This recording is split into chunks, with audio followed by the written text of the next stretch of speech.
found our hole station right here. You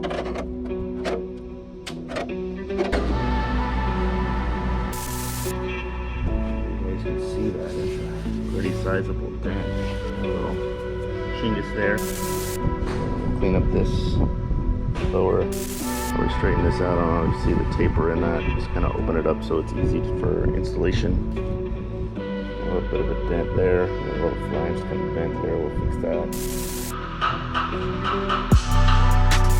See, it's kind of separated from the bottom.